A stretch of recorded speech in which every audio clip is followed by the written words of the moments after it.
안녕하세요. 김동섭입니다. 11월 27일 아침 시작하도록 하겠습니다. 미국 시장이 오늘도 상승 마감했죠. 다우가 0.67% 상승했고요. 나스닥도 0.82% 상승합니다. 미국 시장은 4일 연속으로 랠리를 펼치는 그런 흐름을 보이고 있는데요. 사실 미국 시장은 뚜렷한 재료는 없죠. 금리 인하에 대한 기대감, 이게 지금 시장을 이끌어가 주고 있다라고 보시면 될 것 같고요.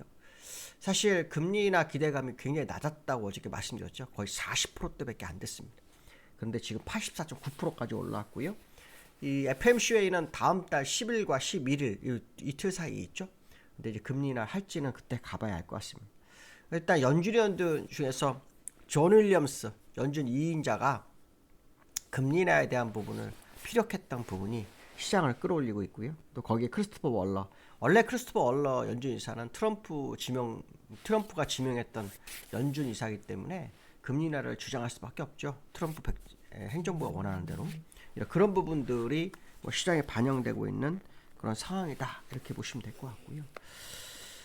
9월 생산자 물가지수가 예상치 부합하는 모습이 나왔죠. 0.3%. 그 영향이 또 시장을 금리 인하에 대한 기대감을 더 키우는 상황이고요. 지금 시장에서는 트럼프가 크리스마스 전에 연준 의장을 지명할 거다라고 하고 있죠. 그게 이제 내년도 금리 인하 시그널로 좀 받아들이는 상황이 되고 있는 것 같습니다. 케빈 해시라는 백악관 국제경제위원회 위원장이 그러니까 가능성이 가장 높다고 하죠. 그 사람이 되게 되면 아무래도 트럼프와 백악관에서 계속 지냈기 때문에 금리나 기조를 강하게 피력할 수 있는 부분이 생기겠죠. 그런 부분들로 시장을 받아들이는 것 같습니다. 그래서 이번에 12월 달에 금리는 한 번 하고 내년도에 의장이 바뀌게 되면 연준이 어떤 금리에 대한 스탠스를 완전 인하 쪽으로 흘러갈 거다라는 기대감, 이런 부분들이 사실 지금 시장을 랠리로 끌어올리는 그런 상황이 아닌가, 이런 해석해 볼 수 있을 것 같고요. 추수감사절 휴장입니다. 오늘 밤은. 근데 내일은 오전장을 하는데요. 미국은 이 추수감사절 기간, 그러니까 11월부터 그다음에 12월 4일까지는 항상 일반적으로 강세장이었다, 이렇게 얘기를 합니다. 그래서 이번에 주가가 밀렸던 부분이 있었지만 조정폭이 크지 않은 상태에서 주가가 올라오고 있기 때문에 기대감이 크다, 이런 표현도 쓰고 있고요. 특히 어저께 AI에서 구글의 제미나이 3가 호평을 받았죠. 그러한 다음에 알파벳이 이제 그 AI 칩을 갖다 쓴다고 하면서 시장은 이 AI에 대한 기대감을 키우는 그런 상황이 되고 있고요. 또 도이치방크가 오라클에 대해서 주가 강세 전망을 다시 재확인해주는 그런 발언을 하면서 기술주들마저도 주가가 다 같이 올라오는 그런 상황입니다. 특히 엔비디아가 요즘 약세 흐름을 보였던 모습을 보였는데, 일단 엔비디아가 플러스로 돌려세우는 그런 흐름을 보이고 있습니다. 요 근래 엔비디아가 굉장히 약세의 흐름을 보이면서 미국 시장이 약한 모습을 보였지만 금리나 기대감으로 인해서 블루칩들이 시장을 끌어주고 하는 상황이 연출됐다, 이렇게 보시면 될 것 같고요. 오늘 밤 미국의 휴장이다 보니 이제 아시아 시장들의 흐름을 오늘과 내일 가질 것 같다, 이렇게 해석을 해볼 수 있지 않을까, 이렇게 말씀드리고 싶고요. 나스닥과 다우의 흐름을 보시면 다우는 지금 또 4일 연속 양봉 세웠죠. 21선 위로 완전히 세워주는 흐름을 보였죠. 월봉상으로는 이제 추세 연장선 그대로 그 자리에 다시 갖다 붙여주는 흐름이죠. 지난달에 양봉이 있었는데 음봉을 주면서 일단 요 캔들 안에 갇혀져 있는 그런 흐름을 보이고 있고요. 나스닥은 일봉상을 먼저 보시면 4일 연속 올라와서 21선 위로 올랐습니다. 그래서 다와 나스닥이 61선을 깨트렸다가 다시 회귀하면서 21선 위로 올라왔다는 것은 상당히 의미가 있죠. 그러니까 힘이 다시 거세지고 있다, 그런 해석도 해볼 수 있죠. 그렇지만 지난번 고점에 비하면 다우와 나스닥이 아직까지 많이 다우는 절반, 나스닥은 아주 조금 회복을 덜한 그런 상황이다, 이렇게 보시면 될 것 같고요. 그다음에 엔비디아가 오늘 살아났죠. 그런데 기술적으로는 엔비디아가 완벽하게 살아났다고 하기가 좀 어렵죠. 엔비디아 차트 보시면은 어저께 마이너스 7% 빠졌다가 마이너스 2%로 끝났는데 오늘 일단 1.5로 올라왔습니다. 엔비디아가 정말 살아나려고 그런다면은 191불 정도까지 올라야 돼요. 지금부터 한 11불 정도 더 올라와야 된다. 기술적으로 그런 모습을 나야 되겠죠. 엔비디아가 지금 바라보는 것은 H200이죠. H200인데요. H200이 중국에 수출이 될 수 있겠나, 백악관 허용 가능성, 이런 얘기도 좀 나오고 있는데, 그 모습을 좀 확인해야 될 거다 이렇게 말씀 좀 드리고 싶고요. 어저께 원달러가 장중에 그 1457원까지 확 밀렸었어요.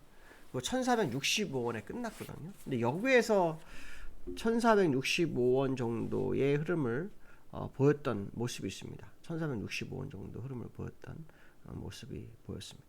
그래서 다시 71원까지 올라왔네요. 65원 정도 봤었는데 좀 71원까지 다시 올라왔습니다. 그래서 1470원의 지지력을 다시 회복하려는 뭐 그런 모습, 이런 부분이 환율이 상당히 중요하죠. 환율이 사실 지금 1477원을 가면서 뭐 정부에서 뭐 사자 협의체 이런 거 만들죠. 국민연금, 뭐 한국은행 뭐 이렇게 해서 정부 외환 당국자 뭐 이렇게 만들어 가지고 환율 방어를 하려고 하고 있는데, 사실 환율은 제가 볼 때 방어를 굳이 할 이유가 없다고 봅니다. 어차피 지금은 웬만해서는 눌리기 쉽지 않은 공간에 있기 때문에 정책 이슈, 그러니까 미국의 정책의 어떤 변화나 뭐 이런 것들이 생기지 않는 한은 환율은 올라갈 수밖에 없으니까 지금 환율 방어에서 달러를 쓸 이유는 전혀 없습니다. 제가 볼 때는.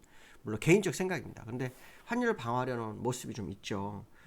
일단 뭐 사자 회담, 뭐 협의체, 뭐 이런 거 만드는 거 자체가 환율을 방어할 수 있는 능력이 생기는 거죠. 근데 그런 부분이 있긴 한데 영향을 주는데, 달러를 써서 방어를 하는 것은 좀 아니지 않을까, 그런 해석도 한번 해보고 있다 이렇게 말씀 좀 드리고 싶고요.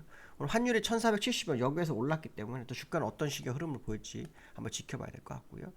그 다음에 삼성전자가 어저께 올라섰죠. 하이닉스는 어저께 약간 내리는 흐름이었고요. 삼성전자 오르는 흐름이었는데, 삼성전자 어저께 102,900원까지 갔었죠. 그 구글과 TPU, 그쵸? 영향을 받아서 올랐다. 뭐 그런 게 지금 현재의 대세고요. 어저께 올라서면서 일단 다시 한번 112,000원을 갈 수 있는 교두보를 확보한 것으로 좀 예상이 되고 있는 차트의 모습이 보이고 있고요. 수급적으로 보시면은 죄송합니다. 이게 몇 뜻이? 죄송합니다. 외국인이 300만 주, 기관이 450만 주. 그래서 외국인과 기관이 동시 순매수하는 모습이었던 그런 상황이었고요.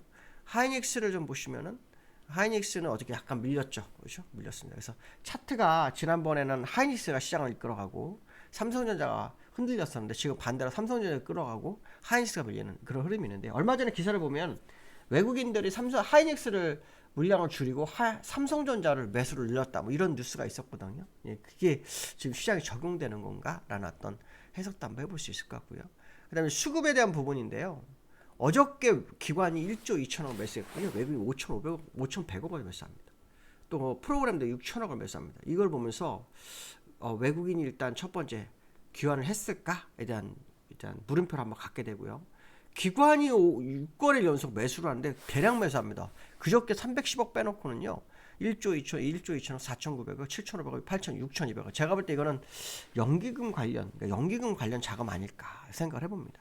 물론 이 일자별로 잘 보면 금융투자가 상거로 됩니다. 근데 연기금이 그 투자금을 위탁시키죠. 연기금 일부 매매하고 투자 위탁을 시켜서 거기서 어떤 종목 사라 이렇게 해서 주가를 끌어올리는 경향이 있기 때문에 지금 이 기관의 매수는 연기금 자금이 아닐까라는 생각을 한번 해봅니다. 그래서 한번 연기금이 많이 들어왔다 하면 12월까지 연기금이 시장 방어력을 가져오지 않을까 이렇게 생각을 해봐야 되겠죠. 다만 이제 외국인들의 매도가 너무 많았었기 때문에 외국인들이 이 매수를 다시 얼마나 걷어들일 것인가 생각해봐야 되겠죠. 외국인들이 이달에 12조 정도 매도했죠. 12조. 뭐 이거 보시면은 하루에 2조 8천억, 또 2조 1천억 매도를 합니다. 근데 외국인의 그 자금 성향을 보면 영국계가 대부분이었습니다. 영국계는 단기성 투자금이거든요. 단기 투자 매도 금액이 나왔다 이렇게 좀 해석이 되는 상황이다 이렇게 보시면 될 것 같고, 미국계 약간 미국계나 룩셈부르크 이런 것들은 약간 롱포 쪽에 가깝거든요.